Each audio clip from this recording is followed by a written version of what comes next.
ಬುಡಕಟ್ಟು ವ್ಯವಹಾರಗಳ ಪರಿಶಿಷ್ಟ ವರ್ಗಗಳ ಕಲ್ಯಾಣ ಇಲಾಖೆ, ಕರ್ನಾಟಕ ರಾಜ್ಯ ಬುಡಕಟ್ಟು ಸಂಶೋಧನಾ ಸಂಸ್ಥೆ ಮೈಸೂರು ಇವರ ಸಹಯೋಗದಲ್ಲಿ ಪಿಎಂ ಜನ್ಮನ್ ಪ್ರಧಾನಮಂತ್ರಿ ಜನಜಾತಿ ಆದಿವಾಸಿ ನಾ ಮಹಾ ಅಭಿಯಾನ, ಧರ್ತಿ ಅಬಾ ಜನಜಾತಿಯ ಗ್ರಾಮ ಉತ್ಕರ್ಷ ಅಭಿಯಾನ ಹಾಗೂ ಮಹಾಮಂತ್ರಿ ಗತಿಶಕ್ತಿ ಯೋಜನೆಗಳ ಕುರಿತು ಅರಿವು ಮತ್ತು ಜಾಗೃತಿಯ ಕಾರ್ಯಾಗಾರವನ್ನು ಆಯೋಜಿಸಲಾಯಿತು. ಚಿಕ್ಕಬಳ್ಳಾಪುರ ಜಿಲ್ಲೆಯ ಶಿಡ್ಲಘಟ್ಟ ತಾಲೂಕಿನ ಕನ್ನಮಂಗಲ ಗ್ರಾಮದಲ್ಲಿ ಜನವರಿ 27ರಂದು ಸಂಜೆ 4 ಗಂಟೆಗೆ ಈ ಕಾರ್ಯಕ್ರಮ ನಡೆಯಿತು. ಈ ಕಾರ್ಯಾಗಾರವನ್ನು ಆತ್ಮೀಯ ಚಾರಿಟೇಬಲ್ ಟ್ರಸ್ಟ್ನ ಅಧ್ಯಕ್ಷರು ಹಾಗೂ ವಾಲ್ಮೀಕಿ ಸ್ವಾಭಿಮಾನಿ ಸಂಘದ ಯುವ ಘಟಕದ ಅಧ್ಯಕ್ಷರಾದ ವೆಂಕಟ್ ಅವರು, ವಾಲ್ಮೀಕಿ ಸ್ವಾಭಿಮಾನಿ ಸಂಘದ ಜಿಲ್ಲಾಧ್ಯಕ್ಷರಾದ ನರಸಾಪುರ ನಾಗರಾಜ್ ಅವರ ನೇತೃತ್ವದಲ್ಲಿ ಆಯೋಜಿಸಲಾಗಿತ್ತು.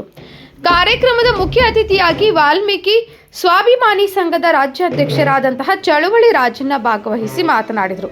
ಚಳವಳಿ ರಾಜಣ್ಣ ಪರಿಶಿಷ್ಟ ವರ್ಗದ ಜನರು ಸರ್ಕಾರದ ಯೋಜನೆಗಳಿಂದ ವಂಚಿತರಾಗಬಾರದು. ಶಿಕ್ಷಣ, ಆರೋಗ್ಯ, ವಸತಿ ಮತ್ತು ಉದ್ಯೋಗದ ಸೌಲಭ್ಯಗಳು ನೇರವಾಗಿ ಜನರಿಗೆ ತಲುಪಬೇಕು ಎಂದು ಹೇಳಿದರು. ಇಂತಹ ಜಾಗೃತಿ ಕಾರ್ಯಾಗಾರಗಳು ಗ್ರಾಮ ಮಟ್ಟದಲ್ಲಿ ನಿರಂತರವಾಗಿ ನಡೆಯಬೇಕು ಎಂದು ಅವರು ಒತ್ತಾಯಿಸಿದರು. ಕಾರ್ಯಕ್ರಮದಲ್ಲಿ ವೆಂಕಟೇಶಪ್ಪ, ಮುನಿನಾರಾಯಣಪ್ಪ, ಕದಿರಪ್ಪ ಸೇರಿದಂತೆ ಹಲವಾರು ಗ್ರಾಮಸ್ಥರು, ಮಹಿಳೆಯರು ಮತ್ತು ಮುಖಂಡರು ಭಾಗವಹಿಸಿದರು. ಒಟ್ನಲ್ಲಿ ಕನ್ನಮಂಗಲ ಗ್ರಾಮದಲ್ಲಿ ನಡೆದ ಈ ಜಾಗೃತಿ ಕಾರ್ಯಾಗಾರ ಪರಿಶಿಷ್ಟ ವರ್ಗದ ಜನರಲ್ಲಿ ಸರ್ಕಾರದ ಯೋಜನೆಗಳ ಅರಿವು ಹೆಚ್ಚಿಸುವಲ್ಲಿ ಮುಖ್ಯ ಪಾತ್ರ ವಹಿಸಿದೆ. ವಾಲ್ಮೀಕಿ ಸಂಘದ ಪ್ರತಿನಿಧಿಗಳು ನಾಗರಾಜ್ ಅವರೇ ಮತ್ತು ವೆಂಕಟೇಶ್ ಗೌಡ್ರೆ ಮತ್ತು ಇಲ್ಲಿ ಆಗಮಿಸಿರ್ತಕ್ಕಂಥ ಎಲ್ಲ ನನ್ನ ಪುಟಾಣಿಗಳು, ಇವತ್ತು ಈ ಗ್ರಾಮದಲ್ಲಿ ಭಾರತ ಸರ್ಕಾರ ಮತ್ತು ಪರಿಶಿಷ್ಟ ವರ್ಗ ಕಲ್ಯಾಣ ಇಲಾಖೆಯ ಸಮಗ್ರ ಯೋಜನೆಗಳ ಕುರಿತಾದ ಒಂದು ಚಿಕ್ಕ ಮಟ್ಟದ ಜಾಗೃತಿ ಕಾರ್ಯಾಗಾರವನ್ನು ಕರ್ನಾಟಕ ರಾಜ್ಯ ಬುಡಕಟ್ಟು ಸಂಶೋಧನಾ ಸಂಸ್ಥೆಯ ವತಿಯಿಂದ ಶಿವದೇವಿ ಟ್ರಸ್ಟ್ ಮೂಲಕ ಆಯೋಜಿಸಲಾಗಿದೆ.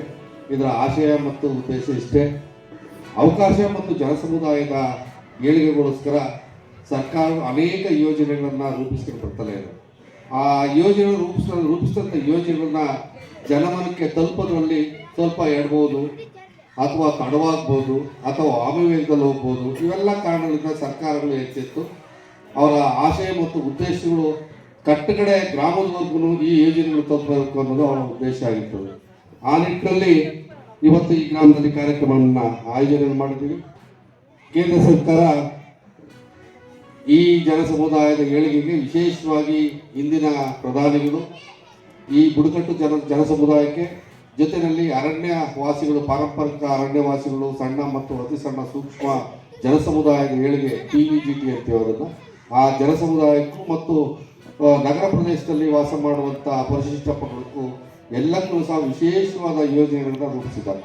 ಆ PVGT ಒಂದಕ್ಕೇನೆ ಈ ದೇಶದಲ್ಲಿ ಬಹುಶಃ ಭಾರತದ ಚರಿತ್ರೆಯಲ್ಲಿ ಯಾವತ್ತೂ ಸಹ ಅಷ್ಟು ಸಾಧ್ಯವಾಗದಿರುವಷ್ಟು ಸುಮಾರು 20,000 ಕೋಟಿಯಷ್ಟು ಅನುದಾನವನ್ನು ಇಟ್ಟು ಆ ಸಮುದಾಯಗಳನ್ನು ಎಲ್ಲ ರೀತಿಯ ಅಭಿವೃದ್ಧಿಗೆ, ಅವರ ಅರಣ್ಯ ಉತ್ಪಾದನೆಗಳನ್ನು, ಮಾರ್ಕೆಟ್ಗಳನ್ನು ಒದಗಿಸ್ಕೊಡೋದು, ಅವರು ಕುಲ ಕಸುಬುಗಳನ್ನು ಉತ್ತೇಜನ ಮಾಡಲಿಕ್ಕೆ ಪ್ರೋತ್ಸಾಹ ಧನಗಳನ್ನು ಕೊಡುವಂಥದ್ದು, ಅವರು ಸೊಸೈಟಿಗಳು ಮಾಡ್ಕೊಳ್ಳಲಿಕ್ಕೆ, ಅವರು ಮನೆ ಕಟ್ಕೊಳ್ಳಲಿಕ್ಕೆ, ಇಂಥ ಎಲ್ಲ ಯೋಜನೆಗಳನ್ನು ಕೊಡೋದ್ರ ಜೊತೆಯಲ್ಲಿ ಒಂದು ವಿಶೇಷ ಗ್ರಾಮದತ್ತಿ ಅಭಿಯಾನ ಅಂತಂದೇಳಿ ಈ ರಾಜ್ಯ ಪ್ರಧಾನಿಯವರು 5 ವರ್ಷದ ಒಂದು ಪಂಚವಾರ್ಷಿಕ